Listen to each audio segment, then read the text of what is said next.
Today's talk is going to address a phenomenon that I'm assuming fairly few people would find relevant because I'm addressing a small group of people who not only identify as spiritual, but are also photographers and filmers. So for those specific few, I want to share my thoughts on a phenomenon that I came across myself in my early days as both a very keen hobbyist photographer and as a Gnostic originally.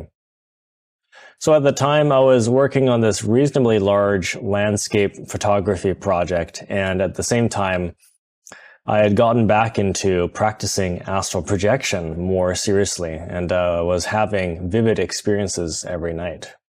And what I found was that I was always coming across very interesting and mysterious dream landmarks that I would occasionally, but unintentionally, revisit every now and then. So this really intrigued me because I was younger and I was getting to know the various neighboring cities around the greater Vancouver area where I live. So many places in the physical world, here in the physical world, were new to me and even less familiar when I explored them in my dreams.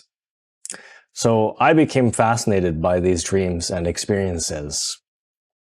I would come across a new and unexplored place every week or so, visit the place a few more times in preceding dreams, and each time I would wake up really inspired and eager to get out and drive around for a few hours in the hopes that I would find the same location in the physical world.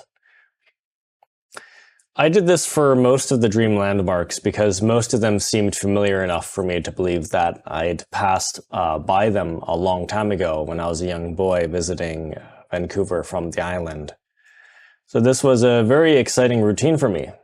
But here's what I want to address to those particular people who also have this kind of fascination with dreams and dream photography or sightseeing. First off, dreams have a mysterious allure that tends to enchant us. It's that animated, fluxus, shape-shifting nature that they have that make them so intriguing to us. So one thing that dreams can do is make everything you see fascinating. The dream house you're in, the dream replica of the city you live in, the dream people you interact with, and so on.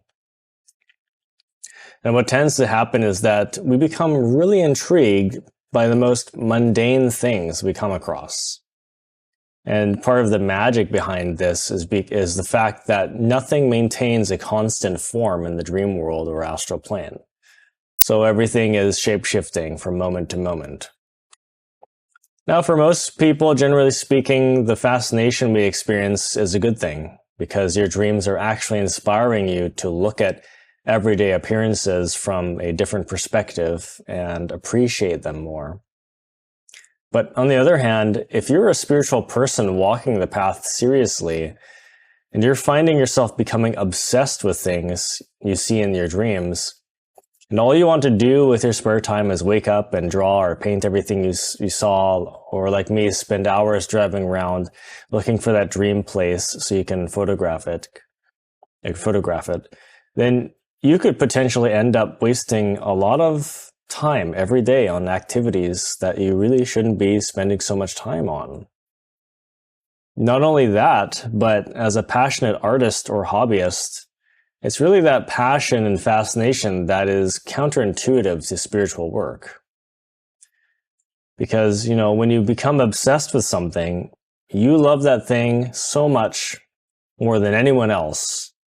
Other people don't even get it. The way that you see it, that hobby or thing, you don't see it for what it actually is.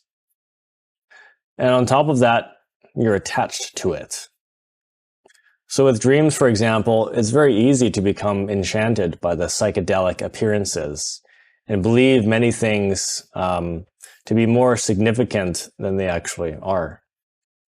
Especially for the detail-oriented artist, the artists and journalists out there who enjoy writing or recreating the things they see in the astral plane. We need to take a moment to reflect in the morning and reconsider if if what we're excited about is really worth writing about, or painting about, or whatever you do. In my case, as a landscape photographer, the biggest setback I had back then was my over-precision in finding dreamscapes in the physical world, and missing the point of these dream photograph locations, and never being certain as to whether or not the location I found was the same place that I saw in my dreams. I was never sure, and because I didn't understand the point of these locations, I continued to search for more places in the hopes that I'd find more similar locations that I could compare with one another, right? To make sure that I found the exact place. And this was a time-consuming mistake, because what I realized over time was that the whole point of all of these locations was to simply capture landscapes that were unique or peculiar, mesmerizing, colossal, or nostalgic enough to look like they came from dreams. So it wasn't about finding the same locations that I saw in my dreams, but rather that the places I found physically were just as impressive, strange, and mysterious and captivating as the dream places I would come across. So here's my advice to you. As a dream artist and spiritualist, since your dreams are a source of inspiration, you need to prioritize your ideas because you're getting a lot of them with all the phenomenon you see. And the thing is, not everything you see in your dreams may be worth writing about or making art about. Many interesting dream things we come across are actually very mundane, everyday appearances. So I recommend that you have a good understanding of the point of your dream art ideas. Right? If you're so fascinated by a particular subject or site in a dream, then what point is it giving you?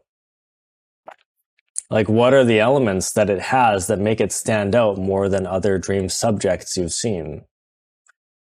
As I said in my case, when I thought about this, I realized that I didn't need to capture the exact dream locations to get a dream effect in my photography. What I needed was to find places that simply had mysterious dreamlike characteristics. That was the point, the quality that allured me. Now, for the explorers out there who are trying to find these dream places in the physical world, you should ask the same question. Is the dream landmark really worth trying to find, or is it just another mundane commonplace? If you're choosing a place to film or photograph, is this the only place that does the job? Or can you find other places that carry the same vibe or the same effect? Now, regarding finding these places in the physical world, these dream places, here's some advice I have that may clarify some uncertainty. You have to keep in mind that nothing looks precisely the same in the dream world as it does in the physical. The nature of the astral plane is to flow and shapeshift, not to mention the relaxed quality of gravity that it has. The nature that it has to make everything hover and float, right? When you try to jump in a dream, oftentimes you'll just float. You won't, or if you jump off something, you won't fall as fast typically. So pretty much everything, but anyway, pretty much everything you see is surprisingly, going back to this point of things looking vaguely similar to what we're familiar with and shape-shifting, pretty much everything we see is much like an AI-generated image of something where the main characteristics and associations are just scrambled up together to make a very familiar but generic-looking appearance. This is why it's always a bit uncertain as to whether or not we have discovered the same place or thing in the physical world as we did in a dream. So to save you time, I can tell you from experience that most of the time when you find yourself coming across a place that looks awfully similar and feels familiar to a place you saw in a dream, it is that place. If it has the same general quality and a few of the same particular characteristics, it is that place. This took me a while to realize, but it just became clear that with how shape-shifting and generic the dream world is, you can fairly assume that a similar looking thing in the dream world is the same thing you saw in the physical world and vice versa. I've passed through a number of very vaguely similar looking places in the physical world, only to realize years down the road that even though these places didn't have the exact shape and form and face of direction, there weren't any better locations in my city or area to say that I would be mistaken to call these places dream locations. And I knew that this was all within a certain range. These were all local places. I knew that much. I could tell this was my home city and my dream.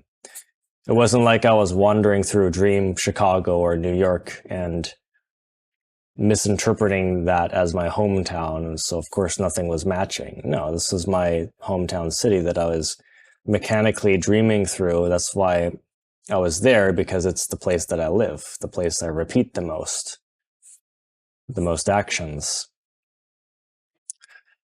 So this was another one of those things I wish I knew back then that I know right now, talks that I always hope ends up reaching some of the young people who could really benefit from this advice. This is just one example of how we can avoid missing the point of a situation or thing by keeping our distance from small, insignificant, or irrelevant details and asking ourselves what the most important factors of something are for us. So that's all I have about this dream-chasing niche hobby. Sabe sata suki hontu.